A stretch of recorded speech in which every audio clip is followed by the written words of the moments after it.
Howdy, folks. Thanks for tuning in. Hope y'all are doing okay today. So, previous short that I just put up, I asked what the purpose, or yeah, I guess the purpose behind marriage is. Why do you get married? What are the reasons behind it? I figured I'd go ahead and put up a video that's a little bit longer, talking about some of the, I guess, perks in marriage that I've observed since I've been married. So, and this is not, there are some of these perks that can be found in a serious, committed dating relationship, although not necessarily all. So, and I'm just talking about the relationship, not necessarily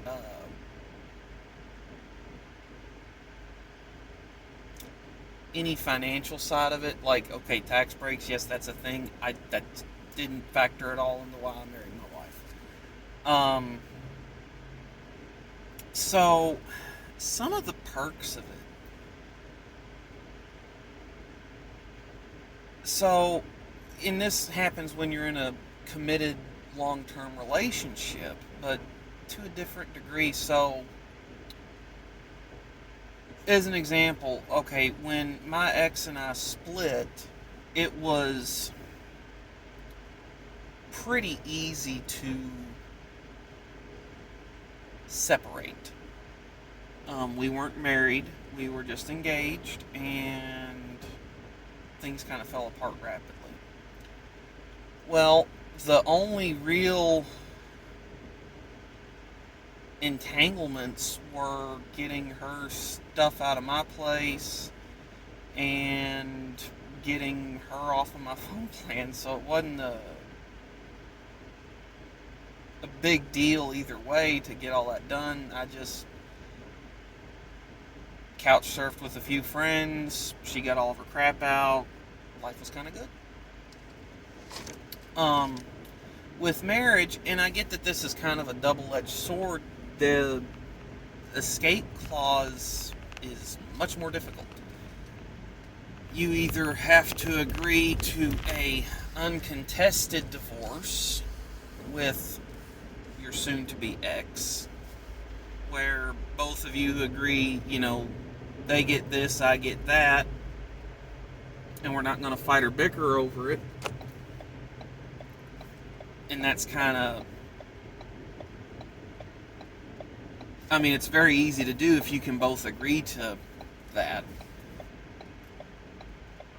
Or you spend forever in court fighting over custody, child support, marital assets, marital debt, things of that nature. And then if one person doesn't live up to the end of the bargain, you got to go back to court and sue for them to hold up their end of the bargain. So, some of the perks about marriage is that level of commitment. Think about the marriage vows for a second. You think, for better or worse, rich or poor, sickness and health, till death do us part. That's not a. If you take the vow seriously, there's not really a easy out there. So, if you have marriage problems, you can, either one of you or both of you can throw your hands up and say it's done, it's over, we can't come back from this problem, whatever it is. Or you can remember all the things that you agreed to and all the situations and circumstances that both of you agreed to stick around through and get to work fixing the problem. I'm not too proud to admit that my wife and I have been to marriage counseling before, and we worked through some stuff. So, and I know people that have gone through a lot more than my wife and I have that have managed to save their marriage and actually strengthen their marriage, having walked together through the problems. But some of the perks in marriage, aside from the fact that you have that committed partner that is, if they took their marriage vows seriously, morally obligated to support you, you've got emotional, mental, and physical support partner that's very long term in your life.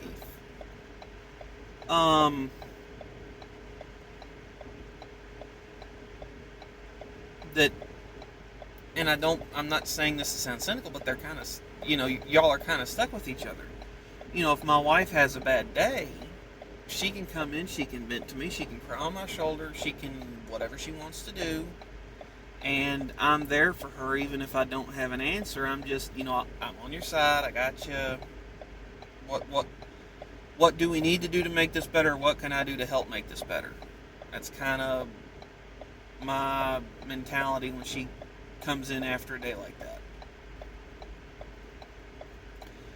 And on the flip side, the same thing can go, the same thing stands for me. I can have a bad day at work, or like I've said, I'm seeking out some counseling and therapy right now, and she's right there as someone that I can talk to about what's going on in my head and what I'm dealing with. There's also the stability of it, not necessarily even from a financial perspective, but okay, if I were a single man, this joker is sitting right in the middle of the freaking intersection because he ran a red light and won't clear the intersection. There you go. Okay. So, what I mean by that, okay, if I were single, I probably wouldn't be able to keep my dog. I wouldn't be around enough through my work week to give him company, to take care of him, to let him in and out, all that stuff. It would also mean that a great deal of my weekend would be spent tidying up behind myself and prepping a lot for the next week at work. I know people that work my schedule that are single, and Friday's their laundry day, Saturday's their meal prep day, and then Sunday's their day off, and then they go right back to work. So, there's that aspect of it, that I've got some stability at home that I can enjoy the days off that I have. Sorry about the rumble strips. There's a construction zone I'm driving through, and I'm forced into the former emergency lane. Also, you can have dual income households. My wife and I both work fairly decent jobs, making fairly decent money. And, there's that aspect of it too. Combined, 2 paychecks are better than one. There's the ability to have children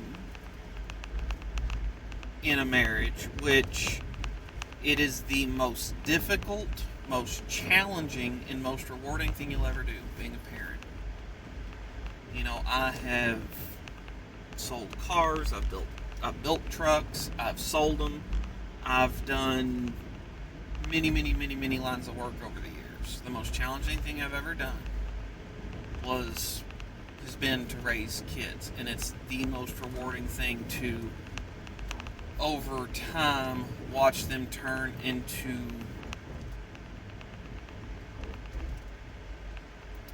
great young people, and soon to be, in my case, great young adults. So, there's that aspect of marriage too. The parenthood. There's the social aspect of it. Marrying into family and getting to interact and socialize with someone else's family. That's a benefit of it in a lot of cases. I realize that a lot of times in-laws are not the most hospitable people in some circumstances, but I have some pretty decent in-laws. I'm fortunate to have them around. So I reckon I've gone on long enough about that, but that's just kind of my take on some of the perks of marriage. And I think that in a lot of cases, society has cheapened it to the point where, you can have people jump in and out of marriages so easily. And, well, we're in love. Well, now we're not in love, and my feelings are fickle, and now I like my new coworker better, and so I'm leaving you. They've made that so simple and easy to do. They've cheapened a institution that benefits a lot of people. That's kind of what I got on this one, folks. Thanks for tuning in. I'll catch y'all next time.